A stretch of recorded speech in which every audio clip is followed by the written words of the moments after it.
Welcome to the Slot Podcast. This week, episode number 25. We're just there. We just had the first game of the season last night, Chris. Cowboys played against the Buccaneers. It's the first week of the NFL, and it's already shaping up to be a really good year. Some pass-heavy offense. We saw Tom Brady looking really good. We saw the Cowboys' defense somehow looking pretty good too. Cowboys' passing game was looking good. But the one thing that wasn't, Ezekiel Elliott. What's going on there?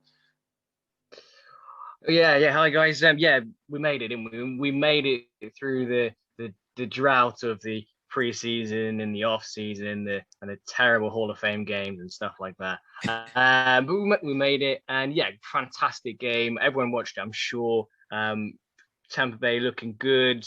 Cowboys definitely much improved, as you would expect, having Dak back under center. Really good game and really good way to open up the new season. But Bucks, we know they're good against the run. We know they are probably one of the best against the run, to be fair. And they just shut him down. They shut Zeke down. Watching back on the highlights in the game in 40, basically made like one or two catches and made about 4 yards on each of them that I saw at least. Shut down defense. Yeah, I mean, there was a point later on in the game, about the third quarter, where they had about 3 plays in a row. This is the Cowboys, where it felt like they were really trying to feed Zeke. They gave him 2 opportunities in the end zone, a rush and a pass, and he just couldn't get anything done. It just, all these concerns that we've kind of been building up and pushing aside and trying to forget about for Zeke, they just seem to be coming to the surface. I mean, I know it's just 1 week. But you've got to be concerned if you're a Zeke fantasy manager right now. Yeah, you're looking at one at least. Yeah, exactly. Well, Chris, the other team, we're talking about running backs already for Zeke. So the other team that's had a bit of a change up recently is the Ravens. It's not through their own decisions. J.K. Dobbins got injured. The Gus Bus has now gone down. They brought in Latavius Murray. So they got currently set on the depth chart. It's Tyson Johnson as number 1, Latavius Murray as number 2, and Trenton Cannon as number 3. Do you think any of them are fantasy viable, and do you think anyone is going to run that backfield? Out of those names, no. It's the short answer. I've seen that they signed Lev Bell to the practice squad, and I assume he'll be moved up to the active roster when he's game ready. I saw them linked with Devonta Freeman. I saw them linked with Latavius Murray. I think that one has gone through Latavius Murray, and I think he would be probably the best one of a bad bunch. But we've seen that last year Latavius Murray had some really good production on the field, and obviously for fantasy managers as well. Had some really good production when Kamara missed a couple of weeks. But I think it has to be a committee, doesn't it? And they have Lamar Jackson, don't forget that. So maybe there's an uptick in the ceiling for Lamar, and maybe gives a boost to Mark Andrews' productivity as well. Yeah, absolutely. I think it's Lamar Jackson seems like the biggest winner right now, as long as it doesn't make their offense too one-dimensional.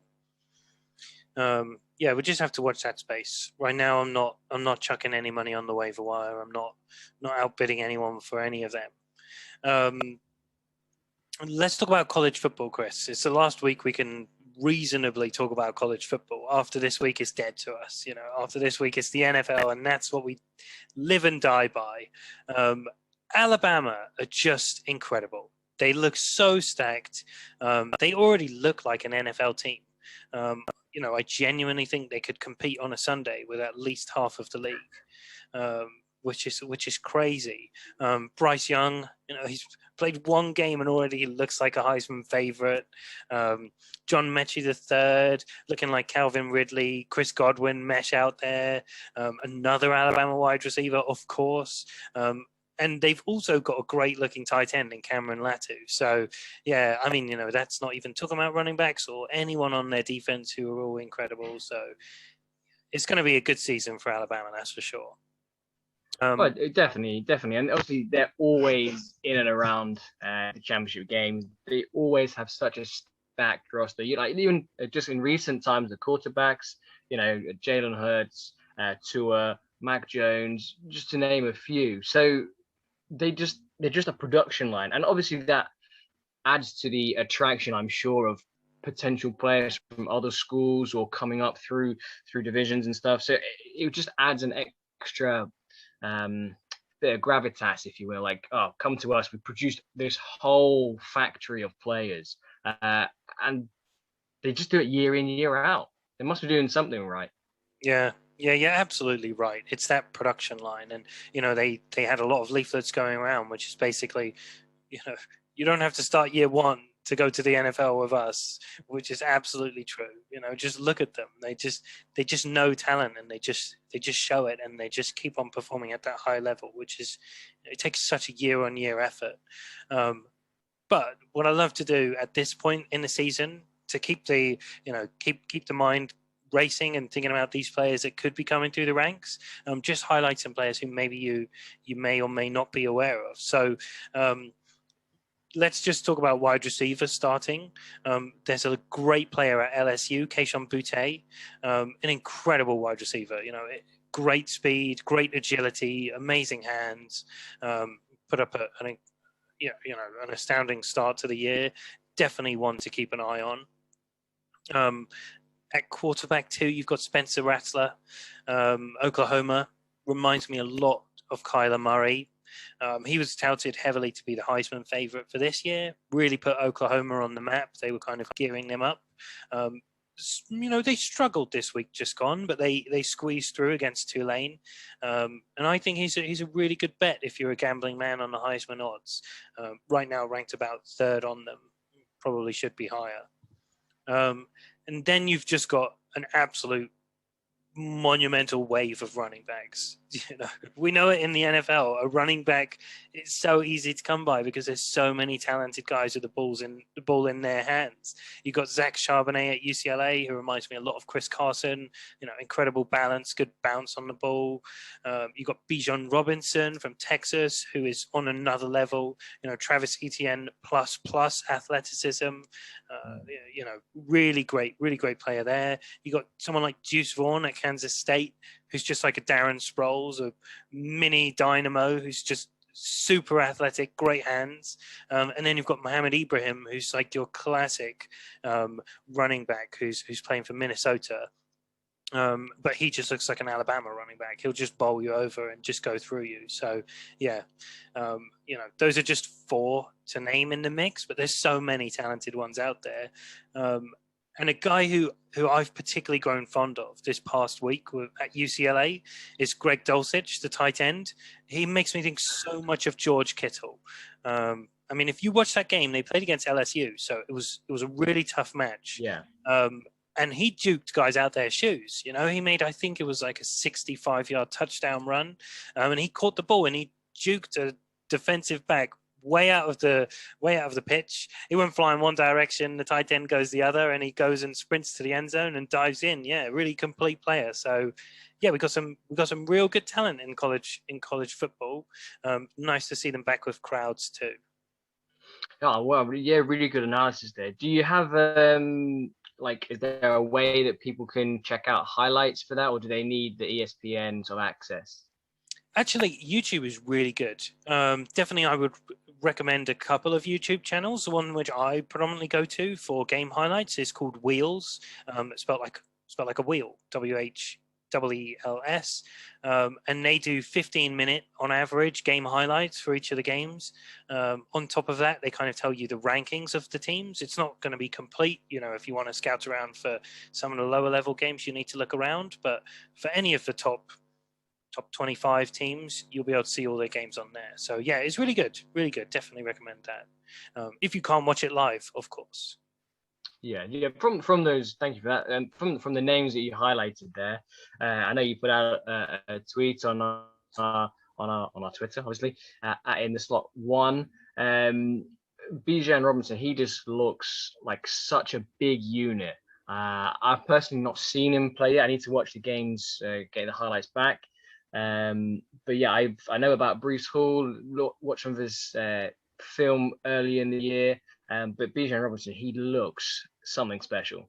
Yeah, absolutely. There are only so I've been grading players obviously already to start the year. There are only 3 players who I've graded as an A-star or higher, and those 3 are Bijan Robinson, Keishon Butte, and Bryce Young, sorry.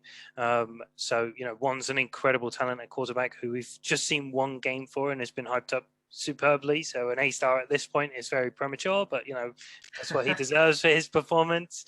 And yeah, Bijan Robinson is the complete running back in my opinion. Like I said, everything that we would have wanted to see from Travis Etienne coming out last year that would have made him, like a historic running back pick, rather than just a good one in what felt like a relatively weak class. And yeah, Keishon Butte, probably my favorite player to watch. Okay, so definitely got some names to revisit when the NFL proper season is finished and we're back into sort of draft season. Yeah, we'll keep you updated throughout. Obviously, not all of those guys I mentioned junior year or later, so they may not be declaring for the draft this year, which is even better. Someone like Bryce Young he's definitely not going to make the draft this year. But yeah, we'll keep you posted as we go along. And Chris, I don't know if you wanted to take us through our sort of usual routine at this point in the NFL season, where we do some predictions. Obviously, it's just you and me this time around. Yeah, no, thank you. Yeah, so those of you that listened in last year, we started doing a bit of fun NFL predictions of the NFL proper, and we just kind of thought who was gonna win the matchup. So we're gonna start off this week. Obviously, it's just me and Josh. Hopefully, our co-host will be back on soon with us. So the first game week, obviously, we've just had the Dallas Cowboys and the Tampa Bay Buccaneers. So the first matchup is going to be Josh's favorite teams. I can see him smiling already. We're going to have the New York Jets at the Carolina Panthers. What are your thoughts? Yeah, I mean, we established ourselves as the Robert Saleh New York Jets pod. We were pretty early on that news and predicting where he was going to go. Yeah, so we're big time Jets fans, and nothing better than seeing Sam Darnold make his debut against his old team. Yeah, exactly. Yeah, I mean, for me, I'm huge on the Jets, to be honest. I think I'm a lot higher on them than most people are, and I definitely think they can win this one. In order to have a good season, I think they should. So I will pick the Jets. Yeah, that's kind of why I picked this game. So I'm going to go Panthers. I thought you might go for the Jets to get a bit of differential in there from the off. I know you're big on Zach Wilson. Really impressed with him. Obviously, Corey Davis is there. Jameson Crowder, I think, has been ruled out for game week 1, so maybe that gives a boost to Elijah Moore. But I think Sam Darnold, I think he's got some potential. He just hasn't hit it yet because he's been in the Mean Green Machine. Adam Gase has been Adam Gase. We don't need to go there. I'm going to go Panthers. Robbie Anderson, DJ Moore, CMC, hopefully back fully fit. It's the Panthers for me.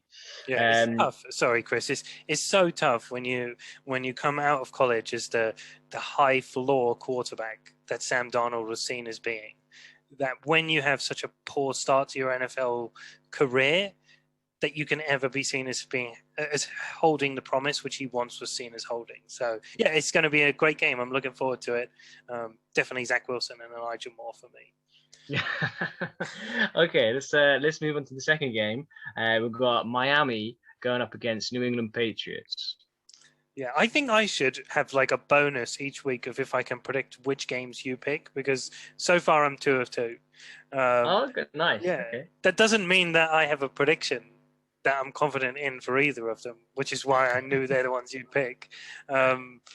Yeah, I really struggle with this one because I love Mac Jones. It's such a good storyline. Mac Jones versus Tua, Jalen Waddle for the Dolphins. I mean, the Dolphins have spent so much on the offense, but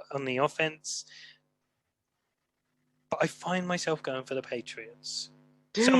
Somehow going for the Patriots. Oh wow, okay. This is the one I was debating as we were just talking pre-record. I've gone Dolphins, as you could tell from my reaction. I think it's this year now or never for Tua. Like you said, they've invested heavily in him. They've given him the skills, well, not the skills, the weapons, sorry, to really kick on. And I know you like Matt Jones, another rookie similar to Zach Wilson. It's a tough one. Obviously, Sonny Michel's been moved on. Damian Harris got a big opportunity. Stevenson, the rookie, is taking an injury as well. So it was a tough one, and I always do this to myself. But we like the Dolphins. We like their management they've got going on there. So I've gone Dolphins. You've gone Patriots. That's both of us are different. Oh my god. I wonder if you're 3 out of 3 for the next pick. It's Eagles at the Falcons. So far, we're good. Oh yeah. If the last game is 2 teams beginning with an R, then we're 4 of 4. Yeah. I really like this game. Probably the one which I'm looking forward to the most. Just because of the rookie talent on display. I mean, who doesn't want to see Devonta Smith and Kyle Pitts? I mean, incredible talents there. I'm super looking forward to seeing Jalen Hurts and all the hype for him. I have to go for the Falcons, though. I really do. I like the Eagles, and my heart was picking the Eagles, but I have to pick the Falcons. That's where the brain's at. I've gone Eagles, but different than all of them. I think Devonta Smith is just. I think he's in a really good position. Like you said, really excited to see what Jalen Hurts does.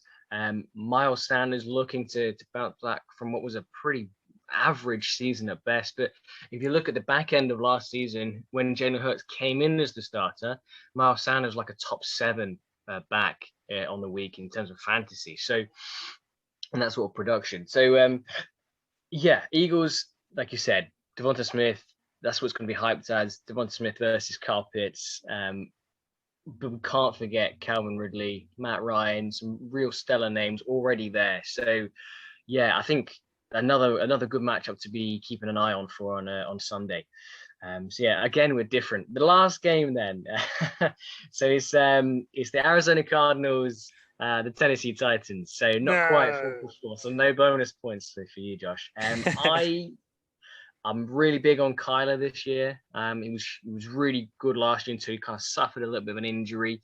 But Tannehill has also been someone that I've been really keen on since he evaded and ran away from Adam Gase. We see Julio in pastures new in Tennessee. AJ Brown has been limited in practice coming up to this. Derrick Henry, say no more. Titans for me.